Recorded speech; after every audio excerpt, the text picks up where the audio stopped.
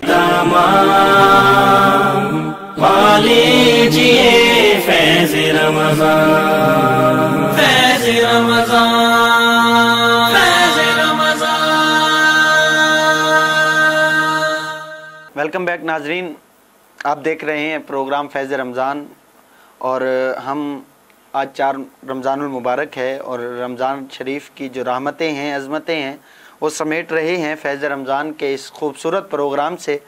मेरे साथ मौजूद हैं अल्लामा मोहम्मद तैयब रज़ा कादरी साहब। अल्लामा साहब, जो रमज़ानुल मुबारक के हवाले से गुफ्तगू चल रही थी, जो आज का हमारा मौजू है फ़ज़ाइल रमज़ान, तो इसी हवाले से ही मैं सवाल करना चाहूँगा कि रमज़ानुल मुबारक की फ़जीलत जो आका अलैहिस्सलातु वस्सलाम ने हदीस मुबारका में इरशाद फरमाई, उस हवाले से ज़रा फरमाइए। बिस्मिल्लाहिर्रहमानिर्रहीम। ये क़ुरआन और रमज़ान के आपस में बहुत ही प्यारी निस्बत है। क़ुरआन और रमज़ान को आपस में बहुत ही प्यारी निस्बत है। ये मनक़ूल है कि हज़रत सैयदना मूसा कलीमुल्लाह अला नबीना अलैहिस्सलातु वस्सलाम की तरफ अल्लाह रब्बुल इज़्ज़त ने वही फरमाई कि मैंने उम्मत मुहम्मदिया को, अब देखें कि अल्लाह रब्बुल इज़्ज़त की फिर रहमत कैसी है। हजूर की उम्मत अभी आई नहीं, पहले ही हजूर की उम्मत के चर्चे थे। मूसा कलीमुल्लाह अला नबीना अलैहिस्सलातु वस्सलाम पर अल्लाह ताला ने वही फरमाई, क्या मूसा मैंने उम्मत मुहम्मदिया को 2 नूर अता फरमाए हैं। 2 नूर अता फरमाए हैं। वो 2 नूर किस लिए अता फरमाए? इसलिए कि वो 2 अंधेरों से बच सके। वो 2 अंधेरों से बच सके। हजूर की उम्मत से मोहब्बत रब ताला की और रब ताला की रहमत देखें, 2 नूर इसलिए अता फरमा रहे ताकि 2 अंधेरों से बच जाए। हज़रत मूसा कलीमुल्लाह अला नबीना अलैहिस्सलातु वस्सलाम अर्ज़ करते हैं, या रब्बुल आलमीन वो 2 नूर कौन से हैं? तो अल्लाह रब्बुल इज़्ज़त ने फरमाया, ए मूसा, एक नूर नूर रमज़ान है और दूसरा नूर नूर कुरआन है। दूसरा नूर नूर कुरआन है। तो हज़रत मूसा कलीमुल्लाह अला नबीना अलैहिस्सलातु वस्सलाम फिर अर्ज़ करते हैं, या रब्बुल आलमीन 2 वो जो अंधेरे हैं, जो जिससे बचने के लिए 2 नूर तूने अता फरमाए हैं, वो कौन से हैं? वो 2 अंधेरे कौन से हैं? तो हज़रत मूसा कलीमुल्लाह अला नबीना अलैहिस्सलातु वस्सलाम से अल्लाह रब्बुल इज़्ज़त ने फरमाया, एक कब्र का अंधेरा है और दूसरा क़यामत का अंधेरा है। ये 2 नुकसानों से बचने के लिए, 2 अंधेरों से बचने के लिए मैंने 2 नूर अता फरमा दिए हैं। उम्मत मुहम्मदिया को 2 नूर अता फरमा दिए हैं। तो इसी तरह रमज़ान शरीफ की फ़जीलत के क्या कहने। कमरी साहब, बात यह है कि अल्लाह रब्बुल इज़्ज़त ने जन्नत का रास्ता दिखाने के लिए और लोगों को हिदायत की तरफ लाने के लिए, अखलाकियात लोगों तक पहुँचाने के लिए, यानी ज़ाब्ता हयात के अंदर जितने भी मामलात बंदे के साथ दरपेश आते हैं, उन सब के लिए जो अल्लाह रब्बुल इज़्ज़त ने किताबें नाजिल फरमाई हैं, वो भी रमज़ान के महीने में नाजिल फरमाई हैं। सुभान अल्लाह, सुभान अल्लाह। हज़रत इब्राहीम अला नबीना अलैहिस्सलातु वस्सलाम की तरफ जो सहीफ़े नाजिल हुए, वो रमज़ान की पहली रात के अंदर सहीफ़े नाजिल हुए। इसी तरह नबी करीम अलैहिस्सलातु वस्सलाम पर कुरान पाक नाजिल हुआ। हज़रत जो तुरैत किताब नाजिल की गई, वो भी फरमाया गया कि 7वीं रात रमज़ान की, उस रात को तुरैत शरीफ नाजिल की गई। हिदायत वाली किताब है, तो महीना बड़ा आला था, महीना ही बड़ा फजीलत वाला था, तो अल्लाह रब्बुल इज़्ज़त ने इस महीने में किताबें नाजिल फरमाई। इसी तरह इंजील शरीफ जो है, ये भी फरमाया गया कि 4थी रात नाजिल की गई, और ज़बूर जो है, ये भी 6ठी रात जो थी रमज़ान शरीफ की, उस रात में ये किताब नाजिल की गई। अब कुरान पाक, अल्लाह रब्बुल इज़्ज़त रमज़ान की तारीफ़ भी कुरान पाक से करवा रहा है। अल्लाह रब्बुल इज़्ज़त कुरान पाक की तारीफ़, रमज़ान की तारीफ़ भी कुरान पाक से करवा रहा है कि फरमाया कि शहरु रमज़ान लज़ी उन्ज़िला फ़ीहिल कुरआन, रमज़ान वो है जिसमें हमने कुरान को नाजिल किया है। तो रब ताला रमज़ान की तारीफ़ बयान फरमा रहा है, रमज़ान को एक फ़जीलत बख्श रहा है कुरान पाक के नाजिल करने से। तो कुरान पाक जो है वो भी रमज़ान शरीफ के महीने में नाजिल हुआ। इसी तरह अब हज़ूर गौसे पाक शेख अब्दुल कादिर जिलानी रहमतुल्लाहि ताला अलैहि ने बहुत ही प्यारी बात इरशाद फरमाई है, और वाकई आपने दिल की कली को खिला दिया है गुलाब की तरह। आप फरमाते हैं कि रमज़ान की मिसाल दिल के सीने जैसी है।